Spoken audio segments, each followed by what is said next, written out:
bonjour à tous. On va débuter cette présentation, ce premier Midi Labo. Donc, je suis David Payan, le directeur du labo d'Osiris. Je suis très heureux de vous accueillir pour ce premier rendez-vous. Alors, en préambule, je vais vous présenter un certain nombre de choses très rapidement avant de laisser la parole à mon ami Jean-Martin Deslauriers, qui va vous faire cette présentation aujourd'hui. Nous sommes accueillis par Osiris, qui est une union associative de 4 associations, ANCA, Samuel Vincent, Association COST et le CPEAGL, qui ont mis en place un laboratoire de recherche, qui a pour intention de stimuler la réflexion, la recherche appliquée avec les acteurs-chercheurs qui sont dans les associations membres d'Osiris et qui travaillent au quotidien sur des questions transversales de recherche, des innovations ou des pratiques innovantes. Voilà. Le Midi Labo a été pensé comme un espace convivial, pendant lequel vous avez tout à fait le loisir de vous restaurer, de manger. Et donc, dans un format qu'on va tenir d'1 heure au total, avec un temps de présentation, demi-heure à peu près, peut-être 35 minutes, et puis des questions et une discussion à partir de cette présentation.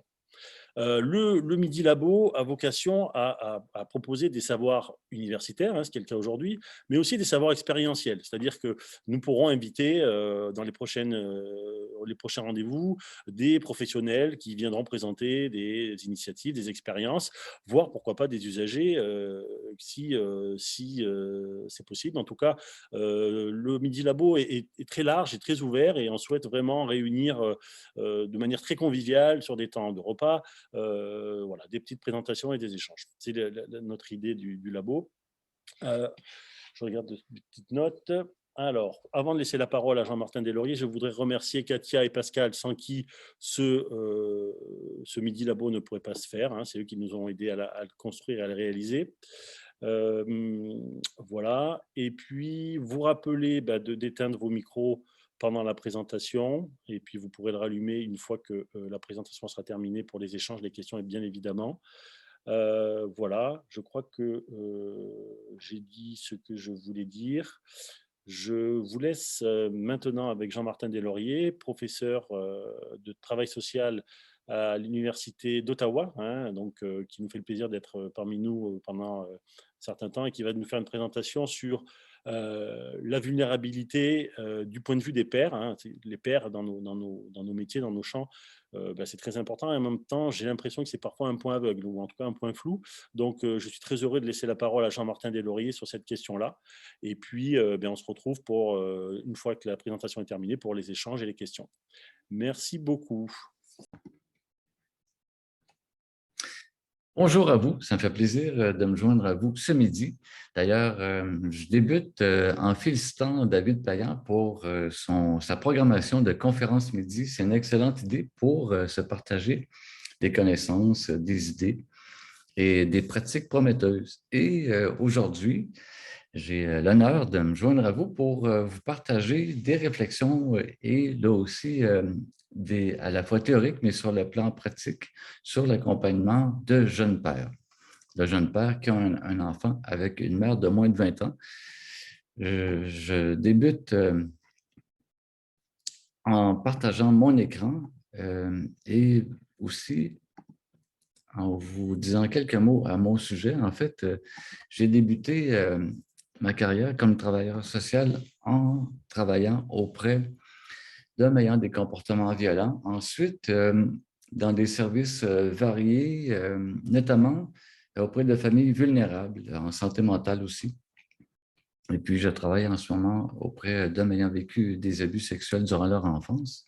Et comme superviseur aussi, j'accompagne une équipe d'un organisme qui s'appelle Donne-toi une chance, qui offre des services en violence conjugale. J'offre aussi beaucoup de formations sur l'intervention auprès des hommes dans le contexte de travail, de services en France-Famille, services généraux et aussi en contexte non volontaire, notamment en contexte de protection de la jeunesse et du travail de groupe aussi auprès d'hommes, notamment auprès de pères.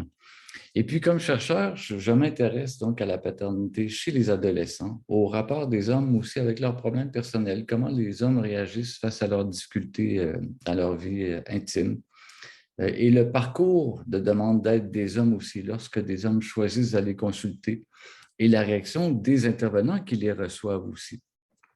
Et donc, les pratiques efficaces, particulièrement en contexte non volontaire, comme en violence conjugale ou justement en protection de la jeunesse. Et aussi, j'ai mené des projets de recherche auprès de pères ayant des difficultés d'accès à leur enfant suite à une rupture d'union. Je m'intéresse aussi au protocole d'intervention en contexte de risque d'homicides intrafamiliaux que j'ai étudié, ainsi que le parcours d'hommes victimes d'abus sexuels durant leur enfance et les hommes aussi, et la pornographie, une incursion dans le domaine. Mais donc, aujourd'hui, je m'entretiens avec vous de l'expérience, en fait, de jeunes pères ayant un enfant avec une mère de moins de 20 ans. Le plan de la présentation, donc, vous apparaît à l'écran.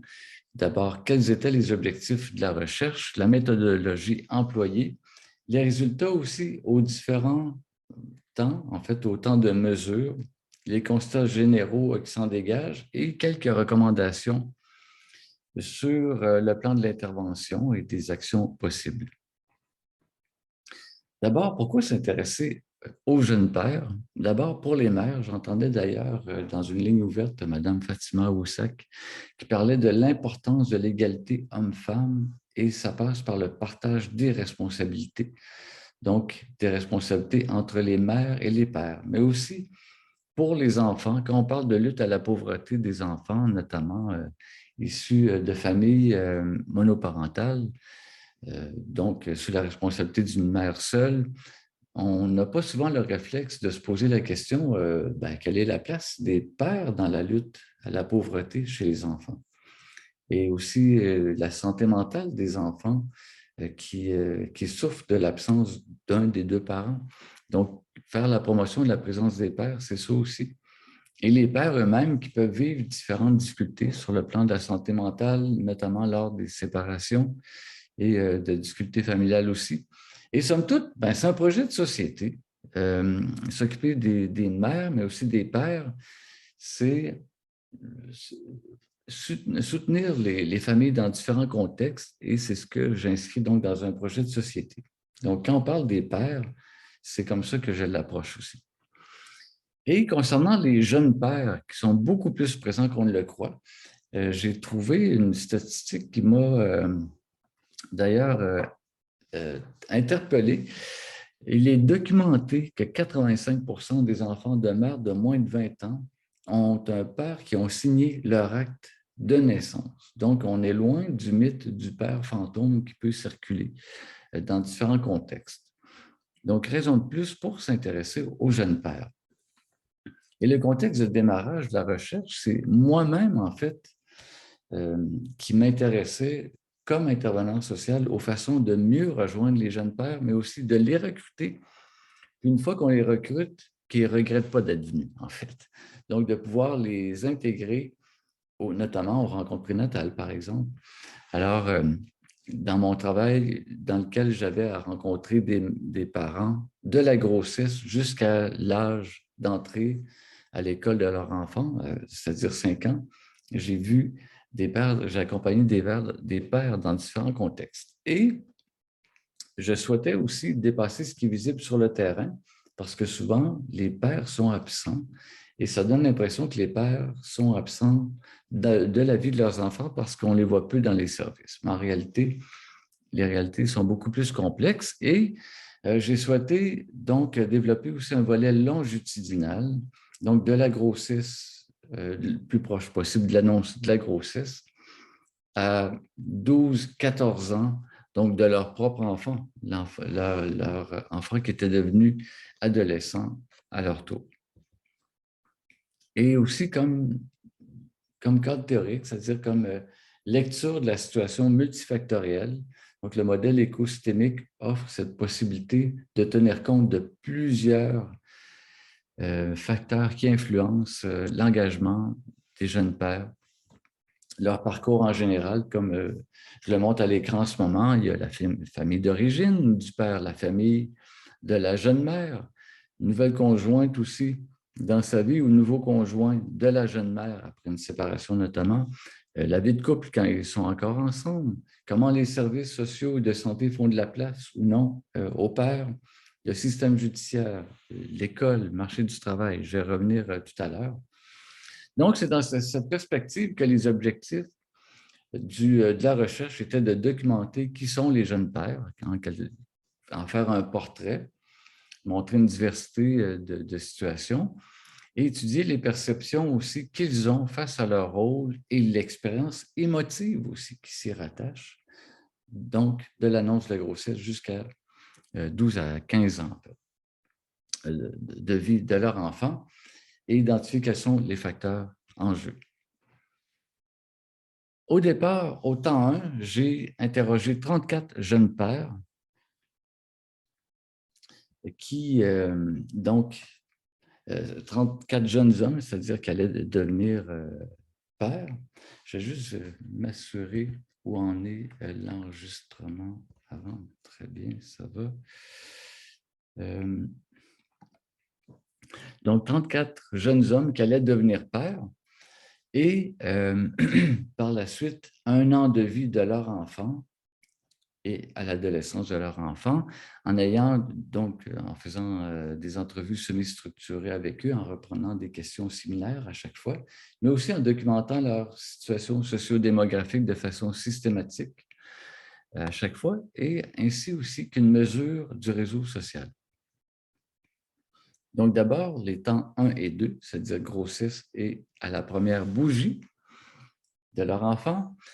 Le désir ambivalent fait partie des choses qui émergent parce que on s'en doute, quand on devient père ou mère à 16, 17 ans, ce n'est pas toujours planifié. Hein? Mais par contre, la théorie de l'accident ne répond pas à toutes les situations. Notamment, il peut y avoir un désir ambivalent, ce qui est souvent documenté chez les jeunes mères, et j'ai souhaité, je dirais, éclairer aussi cette dimension-là sur le plan de la paternité précoce. Et ce qui en est ressorti particulièrement intéressant, c'est qu'il peut y avoir un désir ambivalent. L'extrait d'entrevue qui est à l'écran l'indique. C'est pas que c'était prévu, mais on ne prenait pas de précautions, pas de condom, pas de pilule. C'est pas que c'était prévu, c'est pas que c'était voulu. C'était si ça arrive, ça arrive. Si ça n'arrive pas, c'est arrivé. Ça a pris plusieurs mois avant de pogner. Bon, donc, avant que ça fonctionne, si je traduis. Mais ce n'est pas qu'on essayait. Le nombre de contradictions qu'il y a dans cet énoncé est remarquable et représentatif de témoignages que j'ai souvent recueillis.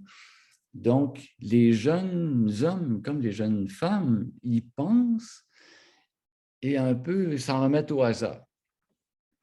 Donc, c'est dans ce sens-là que ce n'est pas l'accident tel qu'on peut nécessairement le penser. Et il y a un désir exprimé chez certains, c'est très minoritaire. Par contre, il y avait deux couples qui vraiment voulaient devenir parents avant de 20 ans et c'était leur projet de vie. Ce n'est pas qu'ils visaient avant moins de 20 ans, mais il y en était là dans leur parcours. Et bon, évidemment, il y a des situations aussi accidentelles qui se produisent.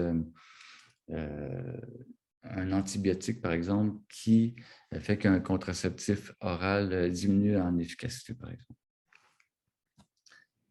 Ce qui est intéressant de découvrir aussi, c'est comment les jeunes hommes reçoivent la nouvelle et finissent aussi par accepter, en fait, dans une période de temps assez restreinte, même si il y a un niveau d'acceptation chez les jeunes pères qui est indiqué, c'est parfois de façon plus résignée, c'est-à-dire que sur le coup, il y a un choc, mais finalement, les jeunes hommes indiquent que, ben, pourquoi pas, et je trouve que c'est important de poursuivre la grossesse. Et il y avait beaucoup aussi je dirais, d'enjeux moraux, l'avortement étant considéré comme quelque chose de mal. Donc, de façon parfois passive ou résignée, il y a quand même un niveau d'acceptation qui en est ressorti. Il y a aussi, bon, le refus de la situation, puis essayer de négocier peut-être si c'était possible de choisir l'avortement. Mais quand même, ce qui est moins fréquent dans l'échantillon des 34 jeunes que j'ai suivis. À ce sujet-là, quel était le contexte aussi de la relation? Est-ce que son importance aussi? Mais comme on le voit à l'écran, la relation date de quelques mois, de 3 mois à 1 an ou de 1 à 2 années, de la façon dont c'est réparti. Et là aussi, en fait, on remarque que même si la relation était très récente, elle est significative. Puis c'est ce qui ressort aussi des entrevues avec les jeunes hommes qui parlent de la place de la mère de leur enfant dans leur vie, même si la relation est récente, elle a son importance. Et ils vivent souvent, par exemple, seuls chez leurs parents, ou en fait, ils demeurent peu ensemble. Mais il y a quand même un certain pourcentage, comme on le voit à l'écran, qui demeurent déjà avec la mère sous le même toit. Et aussi la relation avec la mère comme un repère.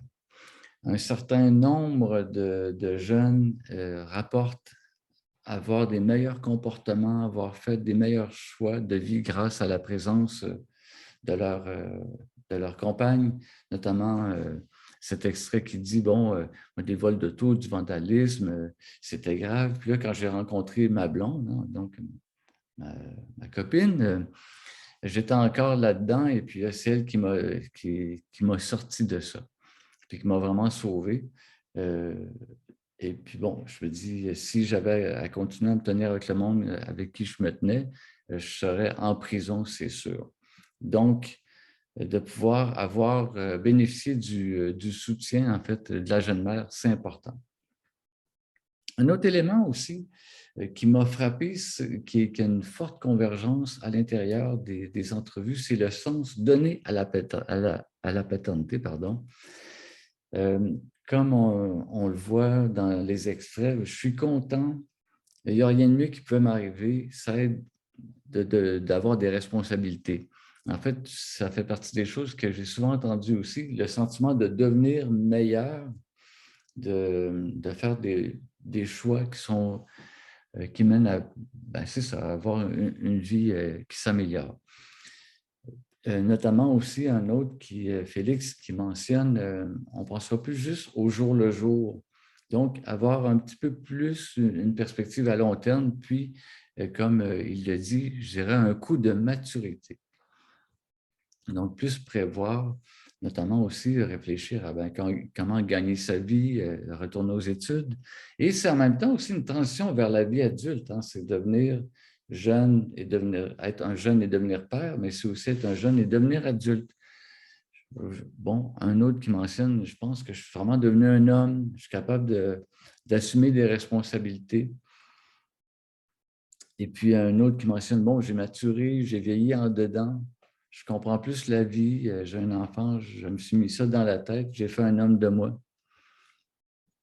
Donc, ce qui illustre bien les tendances des propos que j'ai recueillis dans les entrevues. Mais ça amène aussi un rapport différent avec la société parce que les jeunes se disent, bon, j'ai maintenant la responsabilité d'aider mon enfant à prendre sa place dans la société. Donc, moi-même, il faut que j'aie une vie qui était mieux et que j'ai une vie qui soit meilleure. Puis comme un jeune homme que j'ai rencontré qui dit avant, je m'en calissais de la police. Bon, donc, c'est un juron qui dit, on s'en fout, hein?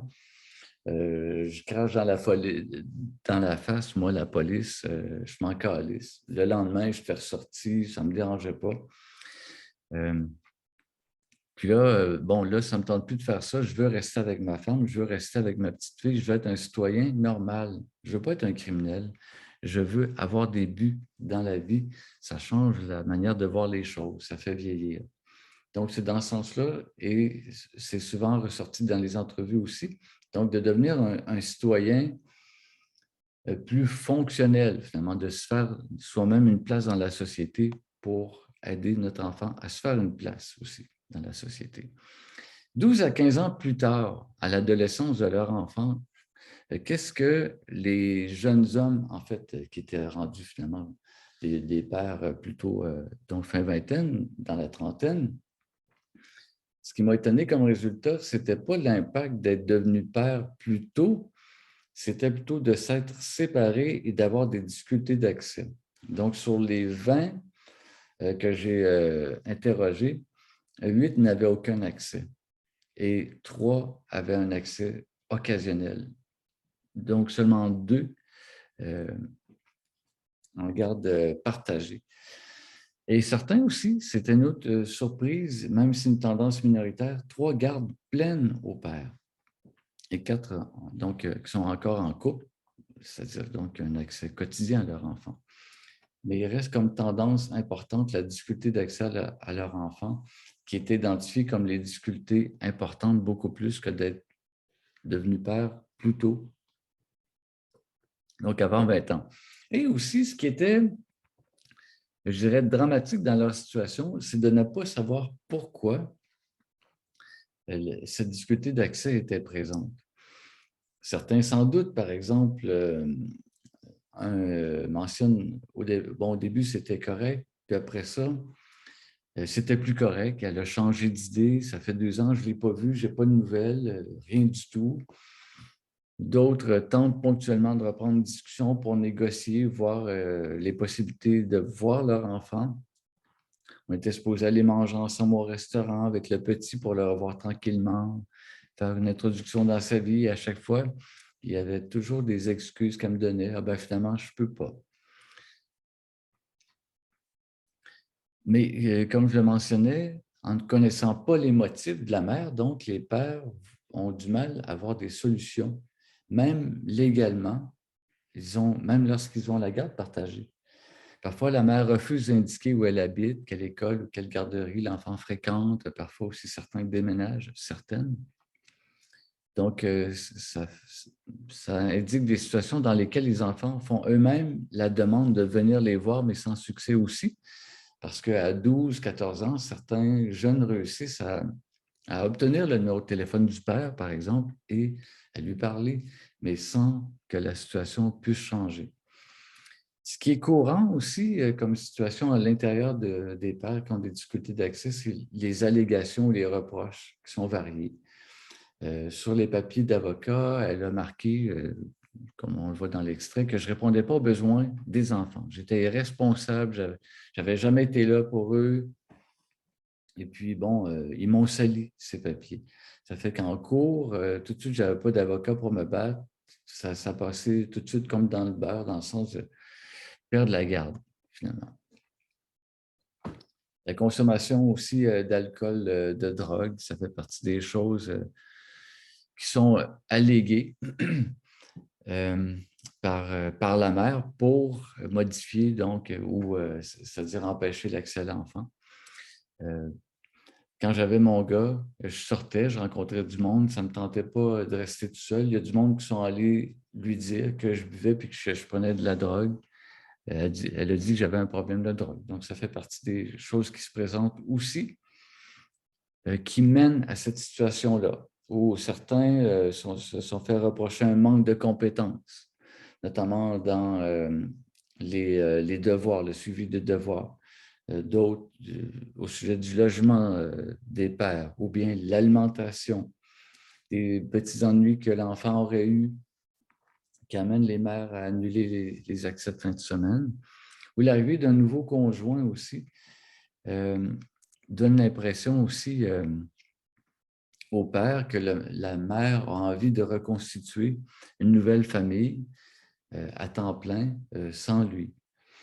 Comme il y en a un qui mentionne, bon, elle s'est fait un nouveau copain, puis bon, elle me demande de renoncer à mes droits. Puis bon, ça fait une grosse histoire. Un autre facteur qui semble jouer aussi, c'est une nouvelle compagne dans la vie du jeune père. Tout allait bien jusqu'à temps que je rencontre ma nouvelle blonde. Après ça, ça a commencé avec la mère, ça n'allait pas trop bien. Donc, elle avait de la misère à me laisser la petite parce que j'avais une nouvelle conjointe. Puis elle m'avait ramené en cours pour plus que j'aie la garde, alors que j'avais la garde partagée. Par contre, pour ceux qui sont encore avec la mère de leur enfant, ils parlent tous de l'influence positive de la jeune mère. En fait, bon, qui elle-même est rendue fin vingtaine, dans la trentaine. Ma blonde, je te dis, c'est vraiment germaine, c'est une expression québécoise qui veut dire, bon, gère et mène, et puis tout ça, mais elle m'a aidé à me pousser, puis à me maturer pour être plus à mon affaire, quand j'étais plus jeune. Comme je dis, là, lui avait une trentaine d'années. À 19 ans, j'étais encore un gros bébé, je n'avais pas fini mon secondaire. Donc, finalement, 11 ans de scolarité. Je n'avais pas d'emploi, j'avais zéro. J'avais une paire de jeans puis un chandail à moi, c'est tout. Et tu dis, il faut que tu te prennes en main, puis c'est pas facile, mais ça a été plus facile pour moi parce que j'avais quelqu'un qui m'accompagnait. Donc, c'est Mathis qui parle de sa compagne avec qui il est encore. Un autre qui mentionne, je ne peux pas reprocher parce que m'avoir donc, elle avait de l'autorité dans le fond, mais c'est elle qui me disait quoi faire, puis que je ne devrais pas faire. Puis moi, au début, j'étais plus une tête forte. Donc, d'avoir sa compagne qui lui a fait des suggestions pour retourner à l'école, par exemple. La relation avec la jeune mère aussi,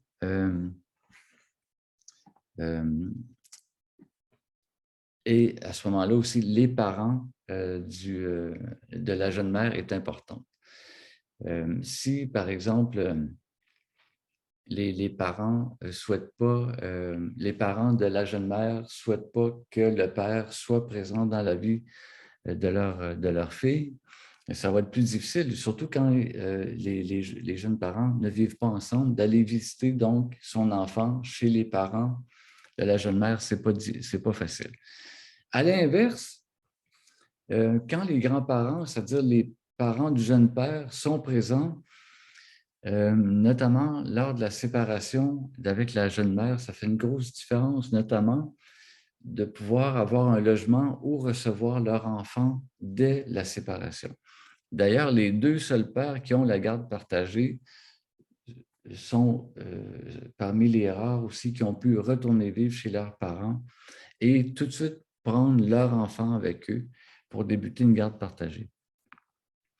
Donc, la disponibilité rapide du réseau agit sur l'aspect séquentiel de l'engagement paternel. C'est-à-dire, dès la première semaine, prendre son enfant avec soi fait toute la différence, alors qu'à l'inverse, si un père n'a pas la garde partagée pendant 6 mois, une année, c'est très difficile par la suite qu'elle revienne. La relation aussi comme médiateur du lien père-enfant qui est important. Les grands-parents donc, qui apporte une aide matérielle aussi, qui offre du gardiennage, aussi qui prépare des repas pour les jeunes pères, pour les jeunes parents aussi. En général, ça fait aussi toute la différence dans le parcours de jeunes parents, particulièrement de jeunes pères. Il y a aussi des conditions de travail. Le fait de gagner peu d'argent, mais aussi peu de contrôle sur son horaire. Un qui mentionne, après la séparation avec la mère, je veux les avoir toutes les semaines, mais mes heures de travail, c'est plate à dire, mais ne me permettent pas toujours. Je ne peux pas garantir que je vais être à la garderie à temps ou si je peux aller les chercher tous les jours. Mais néanmoins, comme le graphique qu'on voit à l'écran l'indique, les pères ont amélioré leurs revenus de façon marquée en quelques mois entre l'annonce de la grossesse et un an de vie de leur enfant, et aussi par la suite, alors que leur enfant était devenu adolescent. Donc, les pères font plusieurs efforts pour avoir un meilleur revenu. Le niveau de scolarité aussi, qui augmente graduellement, et aussi l'intention de retourner à l'école qui se concrétise chez certains d'entre eux. Et aussi, bon, l'importance de la formation pratique, technique. Certains ont pris des formations complémentaires, par exemple dans le travail du béton, peinture, mécanique ou informatique. Un autre élément aussi qui s'est avéré présent et qui est très dramatique, c'est la présence d'idéation suicidaire dans un contexte de difficulté d'accès à leur enfant. plusieurs ont pensé à s'enlever la vie en ayant des difficultés à voir leur enfant. D'où l'importance justement d'offrir des services aux jeunes pères. Donc, dans les constats généraux, les jeunes pères sont beaucoup plus présents que ce qu'on perçoit. Comme je mentionnais tout à l'heure, la statistique de 85% des naissances qui sont déclarées, c'est-à-dire le père qui reconnaît sur l'acte de naissance, est très élevé. Par ailleurs, il y a un niveau élevé de vulnérabilité chez eux qu'il faut reconnaître. Et également, aborder la question des jeunes pères à partir du concept de projet de vie. C'est-à-dire qu'à partir du moment où des jeunes disent « bon, je vais prendre mes responsabilités, je vais jouer mon rôle », ça devient donc un projet de vie dans le sens qu'il y a des efforts qui sont fournis pour augmenter les revenus, pour retourner suivre des formations, pour offrir des meilleures conditions de vie à son enfant. La séparation survient tôt dans la relation aussi entre les jeunes parents. Déjà, à 1 an de vie de leur enfant, un tiers était séparé. Le rôle de la jeune mère est crucial, autant pour favoriser l'engagement que aussi qui crée des difficultés d'accès chez les pères. L'aspect séquentiel, donc, la succession d'événements et de décisions est cruciale. Plus les jeunes pères se réorganisent, et ça vaut aussi pour d'autres travaux que j'ai menés pour des pères plus vieux, dès que la réorganisation de la vie familiale se crée, le plus tôt possible, mieux c'est, et l'importance du réseau dans ce contexte-là. Les besoins des jeunes pères aussi, liés à leur relation avec la mère de leur enfant, davantage que l'âge qu'ils avaient au moment de devenir parents. Comme je le mentionnais tout à l'heure, le fait de devenir, d'avoir connu la paternité avant 20 ans, rendu dans la trentaine, a peu d'impact, c'est beaucoup plus donc l'accès à leur enfant, c'est-à-dire aussi la relation avec la mère de leur enfant qui favorise leur engagement ou qui nuit. Donc, l'intensité, la chronicité des conflits, donc, est importante et contribue à l'appauvrissement aussi des familles vulnérables. La pauvreté amène un accès différent aussi au soutien juridique. Des pères pauvres, mais pas suffisamment pour avoir droit à un soutien plus important, plus substantiel sur le plan légal, ont investi beaucoup d'argent et se sont appauvris. Et donc, aussi, on constate que pendant ce temps-là, beaucoup plus d'enfants sont privés du soutien de leur père, autant sur le plan financier que sur le plan psychosocial. Les difficultés d'accès aux enfants suite à une séparation constituent aussi un enjeu de santé publique. Suite à une séparation, notamment sur le plan de la santé mentale, des conduites à risque, parfois qui peuvent émerger, ou d'idéation, de passage à l'acte, même dans les situations les plus graves d'homicide, mais aussi de suicide. Et un effet important de la pauvreté et les difficultés d'accès aux services juridiques. Et la monoparentalité aussi, c'est un parcours minoritaire chez les jeunes pères, mais présent. Donc, d'où l'importance aussi de davantage inclure les jeunes pères dans la programmation, dans les efforts qui sont déployés dans les services enfance-famille. Ce qu'on peut aussi ajouter, c'est qu'à ce moment-là, c'est important que l'intégration des pères dans les familles devienne un objectif, l'intégration des pères dans les services plutôt devienne un objectif d'équipe soutenu par les gestionnaires. Il faut valoriser les initiatives des intervenants qui font des efforts de recrutement, intégrer le sujet dans les supervisions cliniques et aussi considérer l'accompagnement socio-judiciaire comme une modalité valable d'accompagnement. J'ai notamment documenté les services d'un organisme qui s'appelle Pères séparés, qui offre à la fois un soutien psychosocial, mais aussi l'accompagnement dans les démarches juridiques. Et la période prénatale est une fenêtre aussi d'intervention à privilégier. Et parfois aussi, quand on me demande comment davantage intégrer les pères au service, d'abord téléphoner, leur parler. Et aussi, c'est ce que les résultats de la recherche indiquent, c'est que les pères apprécient les services dans la mesure où on les écoute et on répond à leurs besoins particuliers, notamment aussi le retour à l'école et en fait l'intégration socio-économique. Donc, tenter aussi de travailler avec les deux parents et non seulement la mère et recruter de façon plus systématique les pères et les impliquer le plus tôt possible dans les services dès la période prénatale.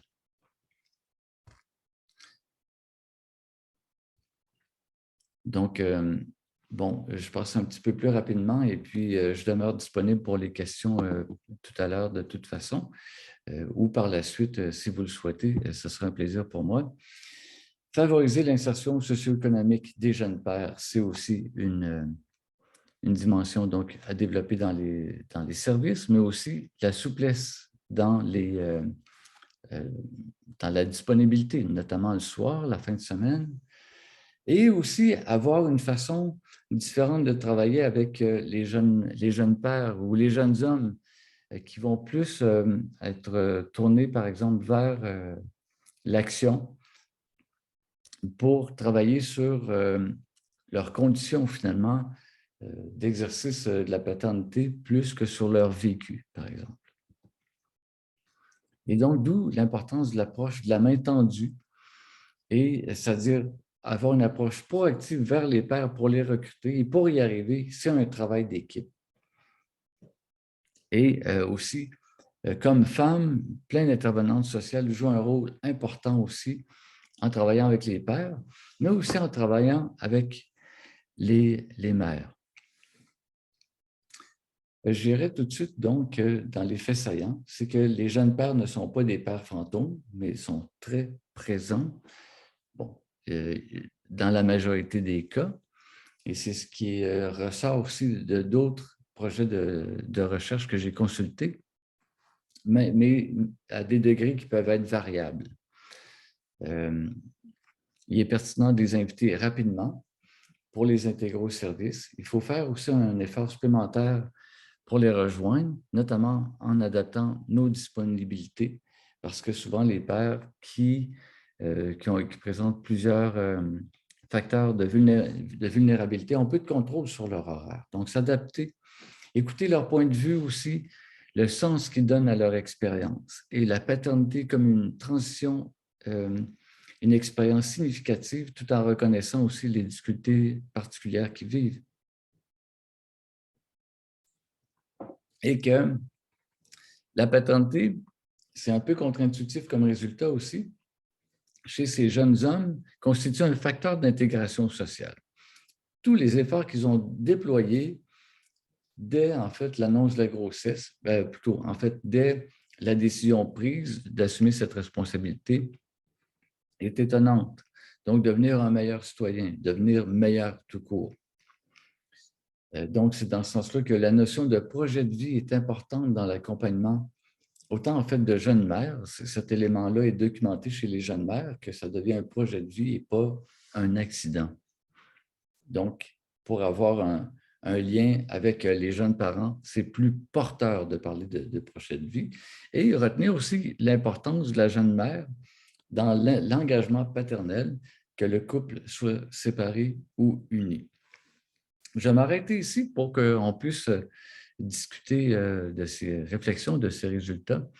Merci beaucoup pour votre attention et puis bon plaisir de poursuivre la discussion.